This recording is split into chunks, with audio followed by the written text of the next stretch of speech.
So now Tata power अब देखिए बहुत बचे लेकिन अब लेवल जो है ना वो इसके अंदर बचने के लिए तैयार नहीं है। 193 का लेवल आ चुका है, 193.25 35 के आसपास, और 94.75 कुछ ही देर पहले था। और इतनी भारी गिरावट दिख रही, तो इसका रीजन क्या है, क्या चीजें हुई? देखिए पहली बात तो ये कि म्यूचुअल फंड की तरफ से बहुत ज्यादा नेगेटिव चीज हुई है, जो कि अगर आपने देखी हो तो फिर अच्छी बात है, आपको पता ही होगा। अगर आपने नहीं देखा है तो मैं आपको बता दूं, एक गिरावट और होनी है, वो बड़ी गिरावट है, लेकिन उसके बाद जो है ना वो फ्रेश तेजी के लिए तैयार होगा ये स्टॉक। लेकिन उधर भी रिव्यू करना काफी ज्यादा इंपॉर्टेंट। तो बहुत सारी चीजें हैं जो कि टाटा पावर में आपको समझना चाहिए। जो होल्ड कर रहा है उसे तो एक बात तो हमेशा हमेशा यहाँ पर याद रखनी है। तो सबसे पहले तो हम देखेंगे कि वॉल्यूम यहाँ पर 1 करोड़ से ज्यादा का वॉल्यूम है, और यहाँ पर देखिए यहाँ पर डिलीवरी क्वांटिटी 56.87% यहाँ पर दिखा रहे हैं, यानी कि एक लोअर प्राइस पर लोग यहाँ पर खरीदने के लिए उत्सुक हैं, यहाँ पर इंटरेस्ट दिखा रहे हैं टाटा पावर को, या कहें टाटा पावर के शेयर को खरीदने के लिए। तो ये एक अच्छी बात है और ह्यूज पॉजिटिव है। और यहाँ पर देखिए बहुत ज्यादा लोअर साइड नहीं दिखेगी, लेकिन हाँ यहाँ पर अभी करेक्शन बाकी है, कुछ लेवल टूटेंगे जो कि करेक्ट हो जाएगा फिर। लेकिन अभी जो है ना वो लास्ट टाइम ना, अभी मार्केट बंद होने वाला है आधे घंटे के अंदर, और यहाँ पर तेज गिरावट हुई है 195 196 से अचानक से 193.55 50 के आसपास आ गया ये स्टॉक। और नेगेटिव क्या है, देखिए म्यूचुअल फंड की तरफ से, म्यूचुअल फंड ने बिकवाली कर दी। ईटीएफ जो थे या फंड्स थे उन्होंने बिकवाली कर दी है। फरवरी 2023 का पैटर्न अगर आप देखोगे तो आपको समझ में आएगा। HDFC आर्बिट्रेज फंड अगर आप देखोगे तो 1 करोड़ 14 लाख शेयर होल्ड करता है, उसकी वैल्यू मार्केट वैल्यू 243.87 करोड़ की है। HDFC arbitrage fund, ICICI prudential arbitrage fund यहाँ पर देखिए 171 करोड़ की यहाँ पर जो है वैल्यू है। कोटक इक्विटी आर्बिट्रेज फंड का यहाँ पर 170.44 की वैल्यू है। अब आप देखिए फरवरी का, तो भाई ICICI प्रूडेंशियल 179 करोड़ की वैल्यू रह गई, ठीक है, पहली बात। और दूसरी यहाँ पर जो है HDFC आर्बिट्रेज फंड 172.54 करोड़। आपने देखा किस तरीके से, यानी 1 करोड़ 14 लाख शेयर्स थे HDFC के पास, वो घटकर 85 लाख ही रह गए। मतलब बिकवाली हुई है टाटा पावर के अंदर। जनवरी से फरवरी वाले पैटर्न ये दिखाता है। तो इस वक्त यहाँ पर म्यूचुअल फंड की कम स्टेक होते हुए दिखी है। मार्च वाला आएगा अभी, और मार्च वाला 10 अप्रैल के आसपास आएगा। अगर उसमें ह्यूज पॉजिटिव कुछ हुआ तो फिर यहाँ पर जो है टाटा पावर बहुत अच्छा यहाँ पर प्रदर्शन करके दिखा सकता है। अदरवाइज यहाँ पर अगर और बिकवाली हुई म्यूचुअल फंड की तरफ से तो फिर यहाँ पर कुछ यहाँ पर जो है रुकावट टाटा पावर में बन सकती है। अब देखिए बहुत ज़्यादा, अगर देखिए उन शेयर्स में बहुत ज़्यादा प्रॉब्लम होती है जो बहुत महंगे कॉस्टली होते हैं, जिनकी वैल्यूशन बहुत ज़्यादा महंगी होती है। आपकी वैल्यूशन अडानी ग्रीन की तरह नहीं है कि 1.5 लाख 2 लाख करोड़ की वैल्यूशन है और आपकी अर्निंग जो है वो कुछ है नहीं, ठीक है, ऐसा कुछ भी नहीं है। तो टाटा पावर जानी जाती है अपने सादगी, अपने राइट वैल्यूशन के लिए, वो कि यहाँ पर जो है आपको देखने को मिल ही रहा है। लेकिन एक एफ&ओ स्टॉक है टाटा पावर, और आप जानते हैं कि मंथली एक्सपायरी आ रही है और शॉर्ट्स पोजीशन बहुत है मार्केट के अंदर। तो वो शॉर्ट पोजीशन के चलते कहीं ना कहीं यहाँ पर जो है बिकवाली बनी हुई है टाटा पावर के अंदर। इसमें कोई भेद अलग नहीं है, यहाँ पर कुछ ऐसा नहीं है, कोई न्यूज़ ऐसी नहीं आ गई कि टाटा पावर का स्टॉक जो है ना वो फिसल गया, ऐसा कुछ भी नहीं है। मार्केट भी डाउन है, टाटा पावर भी एफ&ओ का स्टॉक है और बढ़िया स्टॉक है, तो वो यहाँ पर भी कुछ ना कुछ यहाँ पर जो है पोजीशन बनाई गई और वो स्टॉक नीचे लाया गया। दूसरी बात, आप देखिए इंडस्ट्री जो आप देख रहे हैं ना 15.20, मैं आपको बताता हूँ टाटा पावर के साथ हुआ क्या है। ये इंडस्ट्री पी काफ़ी आई था, ये आपका इंडस्ट्री पी काफ़ी आई था 25 27 28 के आसपास का इंडस्ट्री पी था।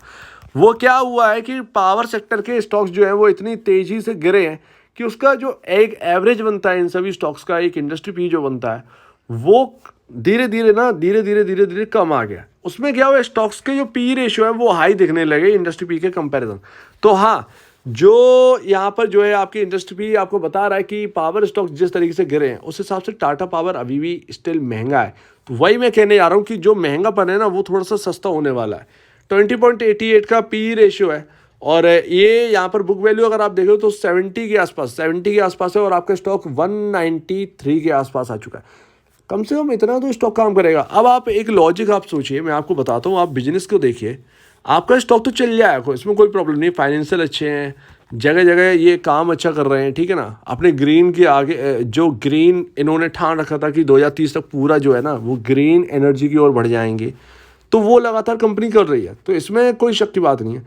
मैं आपसे यहाँ कहता हूँ कि देखिए समर आ चुकी है, और यहाँ पर जो है ना डिमांड अगर कम होती बिजली की तो फिर आप कहते हैं कि हाँ भाई इलेक्ट्रिसिटी कंपनीज में ना वो कुछ प्रॉब्लम आने वाली, पावर कंपनीज के अंदर प्रॉब्लम आने वाली है, और इसकी वजह से यहाँ पर जो है ना वो टाटा पावर का स्टॉक गिर सकता है। बट ऐसा कुछ है नहीं, बिजली की डिमांड लगातार बढ़ेगी और बढ़ती रहेगी, इसमें कोई शक की बात नहीं है। लगातार हर साल बिजली की डिमांड बढ़ेगी और बढ़ेगी, तो यहाँ पर जो है इनका बिजनेस भी चमकेगा। तो एक तरीके से आप ये भी सोचिए कि समर आ चुकी है, विंटर का चलो समझ में आता है, लेकिन विंटर में भी भाई अगर एक तरीके से ना यूएस जैसा माहौल बन गया कि सब लोग हीटर चलाने लगे, तो वो विंटर की डिमांड भी बहुत ऊपर चली जाएगी। तो वही बात है ना, तो यहाँ पर समर आ चुकी है, आपकी डिमांड कम नहीं होने वाली है, आपकी डिमांड बढ़ने वाली, तो बिजनेस पर कोई इम्पैक्ट नहीं है। अब ज़रा मेन जो चार्ट है, चार्ट सब कुछ बयां करता है, ठीक है ना। तो अभी ना आपके सामने एक रेंज थी, ये आपका अक्टूबर मिड अक्टूबर के बाद एक रेंज में आ गया था ये स्टॉक। ये आपके स्टॉक की रेंज थी 265 अपर एंड में और नीचे में 202। ये एक रेंज पकड़ के स्टॉक ना अक्टूबर नवंबर के आसपास, नवंबर 2021 से लेकर अभी तक इसी यानी कि अभी तक यहाँ पर जो है बना रहा, 2023 मार्च तक यहाँ पर जो है इस रेंज में स्टॉक रहा, और वो आपके सामने दिख ही रही है। एक लेवल के अंदर घूमता रहा। वो कई बार एक लेवल ना ये तोड़े हैं, ये एक रेंज ना 202.45 रुपए का जो एक रेंज है वो टूटी है टाटा पावर के अंदर, लेकिन वापस रिकवर हो गई है। क्या इस बार ये होगा, ये सबसे बड़ी बात है, क्योंकि अगर आप देखें तो यहाँ से ना आपका सपोर्ट बना था 190 रुपए का। अगर ये 190 रुपए से ये स्टॉक घूम गया, माफ़ कीजिएगा ये आसपास ये होगा 190 रुपए का, जी हाँ ये 190 रुपए का लो लगा था टाटा पावर के अंदर। उसके बाद इसमें तेजी आई थी और वो लेके गई थी 245 तक। अगर 190 रुपए से ये स्टॉक घूम गया तो बहुत डेफिनेटली बहुत अच्छी बात होगी।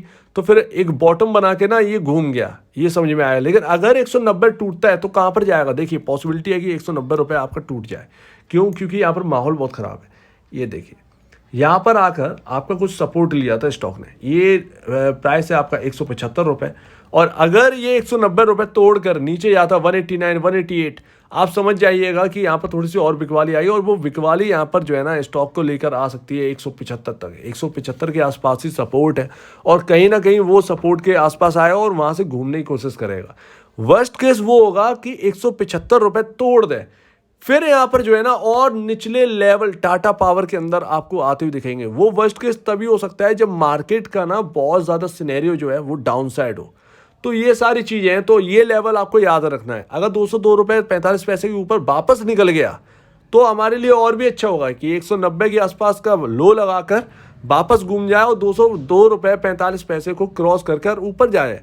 तो हमें यहाँ पर ये समझ में आ जाएगा कि गिरावट हो गई, रेंज में वापस आ गया है, और अब यहाँ पर जो है उच्चतम लेवल दिखाई दे सकते हैं। ऊपरी में आप याद रखिएगा वही लेवल है 209 212 के आसपास वो रेजिस्टेंस लेवल बनते हैं। लेकिन सबसे पहले मेन जो एक सबसे बढ़िया बात जो वो होगी कि ये अपने ना रेंज में वापस लौटाए, यानी कि 202 रुपये 45 पैसे को ऊपर क्रॉस करके निकल आए।